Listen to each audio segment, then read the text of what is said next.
नमो रत्नत्रियाय सदाजयमा राजेन्द्र मान बज्राचार्य वज्रयान हेल्थ टिप्सको कार्यक्रम लिएर तपाईहरु समक्ष उपस्थित भइसकेको छु। वज्रयान महासंघको प्रस्तुतिमा लकडाउनको प्रारम्भबाट सुरु गरिएको वज्रयान हेल्थ टिप्स कार्यक्रमको आज 61औं श्रृंखला हो र यो 61औं श्रृंखला सुरु गर्न पूर्व म तपाईहरुलाई एउटा जुन वज्रयानी श्लोक र त्यसको भावार्थ संक्षेपमा प्रस्तुत गर्दै आजको कार्यक्रममा यो डायरिया र डिसेन्ट्री अहिलेको यो मौसम अनुसार हुन सक्नेमा कसरी हामी बचाउ गर्न सकिन्छ भन्ने कुरालाई जानकारी गराउन गइरहेको छु। सर्वप्रथम बौद्ध स्तोत्र त्रिभुवन ज्वलित नत्वा सर्व तथागता गुणगणाधारा परार्थो गुरु श्री वज्रासन नाम भूषित तनो संसार दोषो गृहे अल्प प्रेष्यं बरबुद्धताम सम तत्साधनं तत्तो नाना वर्ण तथागतादि रचना देह तथा कथ्यते अर्थात जुन चाहिँ गुणलाई धारणा गरेर यसलाई समुदायलाई कसरी त्यो गुण प्रभावित गर्न सकिन्छ अनि सर्व तथागतको गुण अर्थात तथागत बोधिचर्यामा रहेर तथागत बोधिचर्यामा रहेर अरूलाई यो ज्ञान गुणको दिनु पूर्व हामीले तथागत बोधिसत्वलाई कसरी सम्मान गर्ने कसरी श्रद्धा गर्ने भन्ने कुरा यो श्लोकमा हामीले देख्न सकिन्छ। त्यसै गरेर यो श्लोकमा वज्र सत्व जुन वज्रयानको अल्टिमेट गोल अर्थात आफू पनि बाँच अरूलाई पनि बचाऊ आफूमा भएको मुदिता भावले अरूलाई पनि देऊ भन्ने चाहिँ सिद्धान्त अनुसार वज्र सत्व नाम धारणा गरेको श्री वज्रासनमा हुनुभएको जुन चाहिँ देवतालाई हामीले राम्रो आसनको रूपमा लिने गर्दछौँ र त्यो आसनको कारणले नै हाम्रो शरीरमा सुस्वास्थ्यता प्राप्त गर्न सकिन्छ। हामीमा यो हाम्रो शरीर भनेको ब्रह्माण्डको प्रतिरूप भएकोले ब्रह्माण्डमा जसरी सुस्वास्थ्यताको निमित्त सन्तुलन आवश्यकता पर्दछ त्यस्तै सन्तुलन वज्रासनमा बसेर हामीले गरेको सन्दर्भमा यसबाट शारीरिक रूपमा मानसिक रूपमा स्वस्थता प्राप्त गर्न काम क्रोध लोभ मोह ईर्ष्याबाट हामी टाढा हुन सक्छौं। आजलाई यो संक्षेपमा यो सानो श्लोकलाई प्रस्तुत गर्दै म अहिलेको जुन मौसम गर्मी निकै नै बढिसकेको छ तर पानी पर्न सकेको छैन। यो नेपालको परिस्थितिमा भन्दैछु है, पानी पर्न सकेको छैन र पानी परेमा पनि त्यो पानी फोहोर हुन सक्छ, दुर्गन्धित हुन सक्छ। हुन त जुन चाहिँ सिठी नख भनेर नेवार समुदायले मान्ने गरेको छ त्यो सिठी नखको दिनमा यही आउँदो 2077 साल ज्येष्ठको यो 15 गते पर्दछ। 15 गतेको दिनमा हामीले पानीका स्रोतहरू पोखरी धाराहरू अनि यो कुवाहरू इनारहरू सफा गर्ने प्रचलन छ। किन भन्दाखेरि अब पानी परेपछि ती इनार कुवा धारा पोखरीहरू सफा भएन भने परेको पानी पनि ती जमेर त्यो चाहिँ फोहोर हुन सक्छ, जसको कारणले डायरिया र डिसेन्ट्री छाडा पखालेर आउँ हुन सक्छ। त्यसकारणले यो सफा गर्ने प्रचलन वज्रयान बौद्ध परम्परामा सिठी नख जुन दिन कुल देवताको पूजा गर्ने गरिन्छ ती दिनमा गर्ने प्रचलन पनि छ। अब सर्वप्रथम डायरिया अर्थात पखालालाई चाहिँ जानकारी गराउन गइरहेको छु। यो पखाला भनेको एक प्रकारले अतिसार रोगको रूपमा लिने गरिन्छ, जुन चाहिँ पचाउन नसकेर पातलो दिशा धेरै पटक हुने र यसरी पटक पटक दिशा भएपछि शरीरमा पानीको कमी हुँदाखेरि हामीले डिहाइड्रेट हुन नदिनेको निमित्त पानी पिउनु पर्ने अवस्था आउँदछ, जसमा चाहिँ के भन्दाखेरि यसले बालबच्चालाई बढी सताउने गर्दछ भने अनि ठुला बडालाई पनि यो पखाला रोग चाहिँ लाग्ने हुँदछ र पखाला धेरै मात्रामा लागेर शरीरमा पानीको आपूर्ति गर्न नसकेमा यसले मृत्यु समेत हुन सक्ने देखिन्छ। त्यसकारणले यो पखाला, छाडा पखाला र आउँलाई यो महामारीको रूपमा लिने गरिन्छ, जसलाई महामारी भनेको स्थान विशेषमा हुन सक्ने फैलावट, त्यसलाई अङ्ग्रेजीमा इपिडेमिक भन्ने गरिन्छ, सरुवा रोगको महामारी। अहिले जुन तपाईहरुले देखिराख्नु भएको छ, भोगिराख्नु भएको छ, सुनिराख्नु भएको छ महामारी पेन्डेमिक कोरोना भाइरस, जो चाहिँ एउटा देशमा मात्र नभइकन अहिले विश्वको 214वटा देशमा फैलिसकेको छ। यसरी विभिन्न देशमा, धेरै देशहरूमा फैलिने महामारीलाई पेन्डेमिक भनेर भनिन्छ भने देशमा भित्र वा देशभित्रको पनि कुनै स्थान विशेषमा फैलिने महामारीलाई इपिडेमिक भन्ने गरिन्छ। र यो पखाला भनेको, आउँ भनेको यो इपिडेमिक हो, यो स्थान विशेषमा वा देशभित्रको कुनै ठाउँमा वा देशभरि नै फैलिन सक्छ। अब यो पखाला लाग्दाखेरि सर्वप्रथम के हुने गर्छ? पेट दुख्ने, लगातार पातलो दिशा भइराख्ने, अनि पानीको तिर्खा बढी लाग्ने र शरीरको पानी कम हुँदै जाने धेरै पटक यो पखाला लागेपछि। यसो हुँदाखेरि अनि शारीरिक रूपमा हामी के हुन्छ? दुर्बल भएको महसुस गर्नेछौँ। र अब यसको लागि त रोकथाम बनेको सर्वप्रथम त हामीले सरसफाइतिरै ध्यान दिनुपर्छ, जुन लामखुट्टेबाट सार्ने, छिङ्गाबाट सार्ने रोगका कीटाणुहरूलाई हामीले चाहिँ यो सरसफाइको माध्यमबाट निर्मूल गर्न सकिन्छ। कहीँ पनि हाम्रो घर वरिपरि पानी जम्न नदिने, फोहोर पानीहरूको प्रयोग नगर्ने, यो चाहिँ झाडा पखाला र आउँ जनीको लाग्ने समयमा हामीले चाहिँ कुनै पनि पानीलाई चाहिँ त्यसै नपिउने, सकेसम्म एकदमै चाहिँ यो भटभटी उमालिसकेपछि छोपेर सेलाएर राख्ने र त्यो छोपेर सेलाएर राखेको पानी हामीले पिउनु गर्नुपर्छ। र यो समयमा जुन झाडा पखाला आउँ लाग्ने समयमा बासी सडै गलेको खानेकुरा खानु भएन, अनि कुनै फलफुलहरूमा पनि त्यो चाहिँ कुहिएको भाग काटेर खाने प्रचलन चाहिँ जुन जनमानसमा देखिएको छ त्यो पनि गर्नु हुँदैन। र अब यसको निमित्त सर्वप्रथम त के भन्दाखेरि जब कोही पनि व्यक्तिलाई झाडा पखाला लाग्छ, झाडा पखाला लागेपछि त्यो व्यक्तिको शरीरमा पानीको मात्रा धेरै नै कम हुँदाखेरि अब पहिला त के भन्दाखेरि झाडा पखाला लाग्यो भने झन् पानी खुवाउनु हुँदैन भनेर भन्थ्यो। डिहाइड्रेट भइरहेको व्यक्तिलाई पानीको प्यास अति लाग्छ, त्यो बेलामा पानी खुवाउनु हुँदैन भनेर पानी नखुवाएपछि मृत्युवरण गर्नुपर्ने अवस्था आउँथ्यो। त्यसकारण त्यस्तो बेलामा हाम्रो शरीरमा जुन चाहिँ आइरनको कमी हुने अनि लिक्विड चाहिँ पानीको चाहिँ कम हुने हुँदाखेरि हामीले, अनि ग्लुकोजको कमी हुने हुँदाखेरि नुन चिनी पानी, यो चाहिँ तपाईहरुले धेरै सुन्नुभएको छ, धेरैलाई थाहा पनि छ, नुन चिनी पानी हामीले प्रयोग गर्न सक्छौँ र गर्नु पनि पर्दछ। नुन चिनी पानी उमालेर यसलाई छिनछिनमा पिलाउने गर्यो भने पखालाबाट समस्या हटाउन सकिन्छ, हट्ने गर्दछ।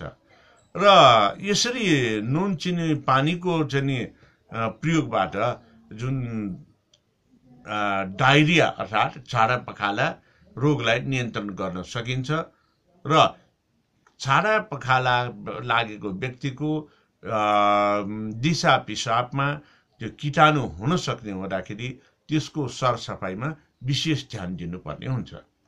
र अब छाडा पखालामा एउटा त चाहिँ के भन्दाखेरि जुन चाहिँ शरीरको डिहाइड्रेसन पानीको कमी पूर्ति गर्नको निमित्त हामीले नुन चिनी पानी अथवा जीवन जलको सेवन गर्ने।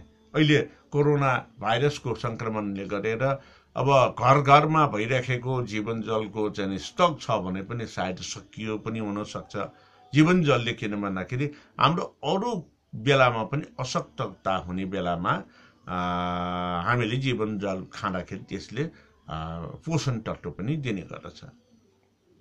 अब त्यसकारणले जीवन जल छैन भने नुन चिनी पानी उमालेर पकाएर त्यसलाई सेलाउन लगाएर अनि चाहिँ पिउने गर्नुहोस्। यसबाट छाडा पखालाबाट धेरै हदसम्म फाइदा चाहिँ हुने गर्दछ। अब अर्को भनेको के भन्दाखेरि हामीले जब चाहिँ छाडा पखाला लाग्छ त्यो समयमा औषधि पनि त केही न केही त चाहियो। त्यस कारणले यो औषधिको रूपमा तपाईँले चाहिँ के गर्न सक्नुहुन्छ भने यदि तपाईँले घरमा फलफुल किनेर ल्याइराखेको छ र त्यो फलफुलमा अनार छ भने जुन चाहिँ अनारको अनारको रसलाई वा अनार सुकाएको छ भने पनि त्यो चाहिँ पाउडरको रूपमा तपाईँले दिनको 3 पटकसम्म तातो पानीमा घोलेर पिइदिनु भयो भन्दाखेरि पनि अनारको यो चाहिँ झोलले तपाईँको जुन डायरियालाई निको गर्ने गर्छ। अब आलो अनार छ भने त त्यसको रस चाहिँ तपाईँले चाहिँ जुसको रूपमा पिउनु भयो भने त्यसले पनि धेरै फाइदा गर्छ। अब यसको अलावा अरू के छ भन्दाखेरि डायरियालाई रोक्नको निमित्त र डायरिया लागिसकेपछि जुन चाहिँ ग्यास्ट्रिक फर्मेसन हुन्छ, वायु जुन त्यहाँ चाहिँ भरिने गर्छ त्यो शरीरमा, त्यो हटाउनुको निमित्त तपाईँले 2-3 कुराहरू उपायहरू गर्न सक्नुहुन्छ। पहिलो कुरा ज्वानो छ भने ज्वानो पानी उमाल्ने, ज्वानो पानी पिउने गर्यो भने जुन ग्यास्ट्रिक वायु जललाई निर्मूल गर्ने गर्छ। यदि तपाईँलाई यो फेरि चाहिँ कब्जियत सम्बन्धी चाहिँ भइराख्ने पहिला चाहिँ कुनै चाहिँ रोग छ भने यो ज्वानो पानीले मा चाहिँ अलिकति जिरा मिसाएर पकाउने र पिउने। अनि अर्को के पनि गर्न सकिन्छ भन्दाखेरि अदुवा पानी, अदुवा र लसुन किचेर सानो टुक्रा त्यो चाहिँ अब पानीको मात्रा हेरेर तपाईँले चाहिँ अदुवा पानी पकाएर त्यो अदुवा पानी पिएको सन्दर्भमा पनि अदुवा पानीले एकातिर ग्यास्ट्रिक फर्मेसन भइसकेको वायु विकारलाई हटाउने गर्छ भने लसुनको कारणले एन्टिसेप्टिक यो चाहिँ एन्टिबायोटिक्सको चाहिँ काम गरेर जुन शरीरमा भएको चाहिँ अर्को चाहिँ विषाणु चाहिँलाई पनि यसले निर्मूल गर्ने गर्दछ। अब आयो चाहिँ डिसेन्ट्रीको कुरा। डिसेन्ट्री भनेको आउँ छाडा पखाला लाग्दाखेरि जति पेट दुख्छ आउँ लाग्ने बेलामा त पेट कटाएर निकै दुख्ने गर्छ, असह्य पनि हुन्छ। त्यसकारण आउँ लागेको समयमा यसले चाहिँ के भन्दाखेरि आउँमा जुन अब त्यो सेतो फिँज मात्रै आयो कि आउँमा चाहिँ रगतै देखा पर्यो, यसले पनि धेरै चाहिँ फरक पार्ने गर्छ त्यो बिरामीको स्वास्थ्यमा। अब यसरी चाहिँ दिशा भने कम हुने, एकदम त्यो चाहिँ चिप्लो चिल्लो पदार्थको चाहिँ सँगै सिटो पदार्थ निस्कने वा चिप्लो चिल्लो पदार्थसँग चाहिँ रगत निस्कने भयो भने यसले यो आउँको चाहिँ अलि चाहिँ यो बढी नै लागिसकेको भनेर हामीले चाहिँ बुझ्नुपर्ने हुन्छ। अब यसरी आउँ लाग्दाखेरि विशेष गरेर बालबालिकालाई धेरै नै सताउने गर्छ र कमजोर व्यक्तिहरूलाई पनि धेरै सताउने गर्छ। अब हुन त कमजोर व्यक्तिलाई चाहिँ नसताउने भनेको के पनि छैन, सबै रोगले पनि कमजोरलाई सताउँछ, कमजोर व्यक्तिलाई नै चाहिँ बलियो व्यक्तिले पनि सताउने गर्दछ। त्यसकारण शारीरिक रूपमा हामी जब कमजोर हुन्छौँ सबै प्रकारका रोगहरू लाग्न सक्ने सम्भावना हुने गर्दछ। अब यो विशेष गरेर आउँ कहिले लाग्छ भन्दाखेरि वसन्त ऋतु सकिएर ग्रीष्म ऋतु लाग्ने बेलामा, भनेपछि अहिले जुन चाहिँ अस्ति जेठ 1 गतेबाट वसन्त ऋतु सकेर ग्रीष्म ऋतुमा हामी प्रवेश गरेका छौँ। यो समय भनेको अब फोहोरको कारणले, सडै गलेको चाहिँ वस्तुको कारणले यो चाहिँ आउँ हामीले चाहिँ कुनै पनि कुरालाई पचाउन नसकेर आउँ लाग्ने गर्दछ। जस्तो यो छाडा पखाला लागिसकेपछि त्यो चाहिँ जुन वायु चाहिँ फर्मेसन हुन्छ त्यो बेलामा वायुलाई चाहिँ हामीले नहटाइकन ग्यास्ट्रिकलाई नहटाइकन कुनै खाना चाहिँ खाएको सन्दर्भमा त्यसलाई पचाउन सकेन भने छाडा पखाला रोकिए तापनि आउँमा परिणत हुन सक्छ। आउँ मात्रै पनि हुन सक्छ, तर छाडा पखाला लागेको व्यक्तिलाई आउँबाट संक्रमित हुने बढी सम्भावना हुने गर्दछ।